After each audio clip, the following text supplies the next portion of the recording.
የአየር ንብረት ለውጥ ዓለም በተግዳሮትነት ካሰፈራቸው አበይት ጉዳዮች ቀዳሚ ሆኖ እነሆ ዛሬም በአጀንዳነት ዘልቋል።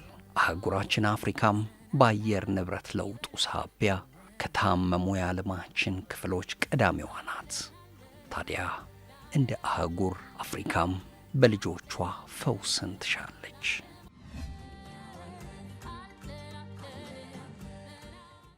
ኢትዮጵያም የአየር ንብረት ለውጥና የበረሃማነት መስፋፋት ዋጋ ካስከፈላቸው ሀገራት መካከል ትጠቀሳለች። ድርቅ፣ የጎርፍ መጥለቅለቅ፣ የዝናብ እጥረትና የመሬት መንሸራተት በተለያዩ ጊዜያት በሚያደርሱ ጥፋት እንደ ሀገር ዋጋ ከፍለናል።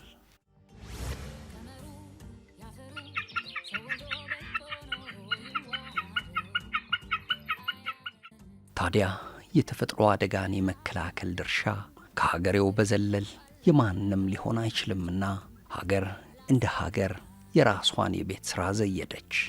ጥበብና መላን ባጣመረ የአረንጓዴ አሻራ መርሃ ግብር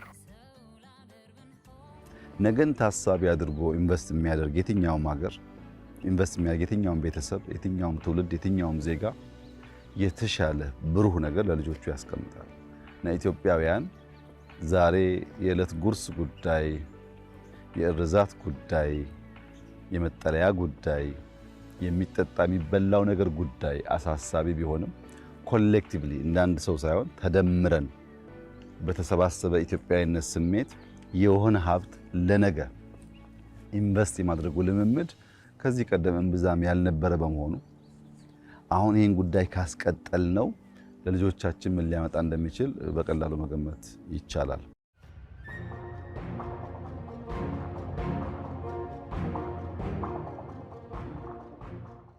ሩቅ ባለመ መንፈስ ትጋትን ስንቁ ባደረገ ሕዝብና አሻጋሪ በሆነ የአመራር እሳቤ ልምላሜን አሻራውና ባህሉ አድርጎ ለታሪክ የሚያኖር ደማቅ ትውልድ በቁጭት ታነጸ። ስኬቱን ከሩቅ በወጠነ ትውልድ እልፍ ችግኞችን በተማሱ ጉድጓዶች ውስጥ የማኖር ተፈጥሮን ከሰው ልጅ በብርቱ የማስተሳሰር ልዕልና በ2011 ዓ.ም የክረምቱ መባቻ ተጀመረ። ሰኔ ሲበት ሐምሌ ግም ሲል አረንጓዴ አሻራ የኢትዮጵያውያን የቁጭት ገድል ሆነ።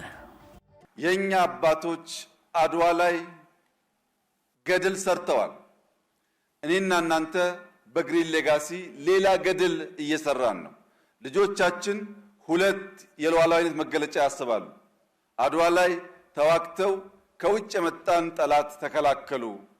በግሪን ሌጋሲ ዘመን ደግሞ ተባብረው ችግኝ ተክለው የሚሸረሸር ተራራን፣ የሚጓዝ አፈርን፣ የሚነጥፍ ውሃን ተከላከሉ ብሎ ሁለቱንም በእኩል ልጆቻችን ለማውሳት እንዲችሉ ስለሚያስችል በሰራችሁት ስራ ገናም በምንሰራው ስራ እንኳን ደስ ያላችሁ።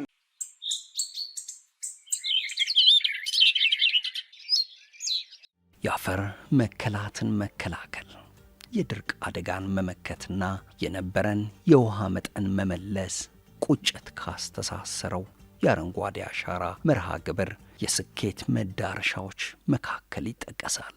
ሥራ አጥነትና ስደት የፈጠረውን የጠለሸ ስም የማደስ በምግብ ራስን የመቻል ብርቱ ትጋትን ወደ ውጤት የመቀየር ቁጭት የመርሃ ግብሩ ድምር ውጤት። እዚህ ውስጥ የምናያቸው ድንቃ ድንቅ እሳቤዎችና ተግባራት አሉ። አንደኛ ለትውልድ በመትከል መሰረት እንጣል የሚለው ሐሳብ በራሱ በጣም ትልቅ ነው። ሐሳብ ስለሆነ የሁሉ ነገር መጀመሪያ ሐሳቡ መጀመሪያ ብቻውን መተንተን አናላይዝ መደረግ አለበት።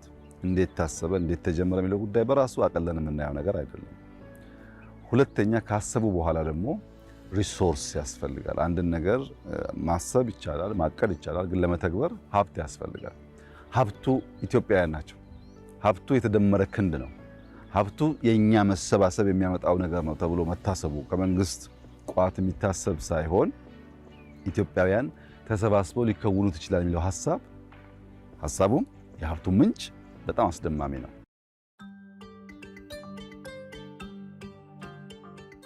አረንጓዴ አሻራ እነሆ የኛ የኢትዮጵያውያን አረንጓዴ ባህል ሆኗል። አረንጓዴ ባህል በውሃ የነበረንን አቅርቦት ይመልሳል፣ ብዝሃ ሕይወትን ይጠብቃል።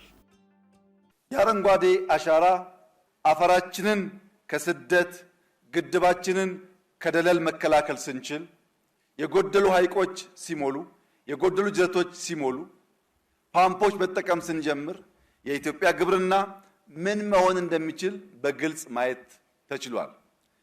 ከስራ ዕድል አንጻር በጣም በርካታ ሰዎች ችግኝ በማፍላት በመሸጥ በማጓጓዝ በመንከባከብ ስራ እያገኙ ይገኛሉ። በሁሉም መስክ አረንጓዴ አሻራ አዋጭ ስራ ነውና ተባብረን እናሳካው።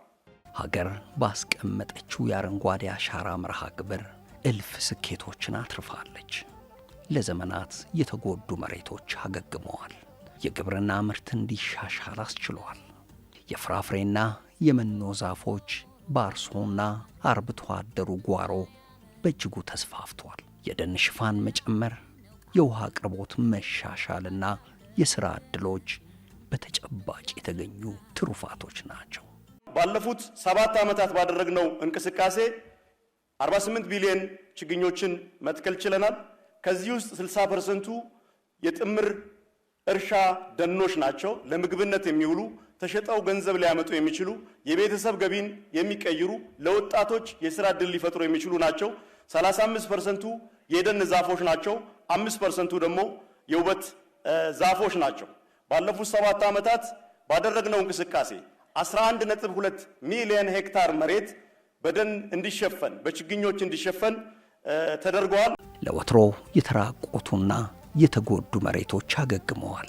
ልምላሜን እንደ ካባም ተጎናጽፈውታል። የግሪን ሌጋሲው ስራ ቦግ ብሎ ለሚል ሳይሆን ባህል እየሆነ ሐሳብ፣ ቃል፣ ጅማሮ፣ ድግግሞሽ ባህል እየሆነ ሲሄድ የምናስበውን በደንብ የለበሰች ለአይን የምታምር የምታጓጓ በቂ ምግብ የምታመርት በቂ ዝናብ የምታመርት ሀገር ለመፍጠር በእጅጉ የሚያግዝ ይሆናል። ዓለም የኢትዮጵያን የአረንጓዴ አሻራ የልዕልና ትግል በአርምሞ ከመመልከት አልፎ ትኩረት መስጠት ጀምረዋል። አረንጓዴ ዲፕሎማሲ የኛ የኢትዮጵያውያን አዲስ ገጽ ሆኖም በደማቁ ተመዝግቧል።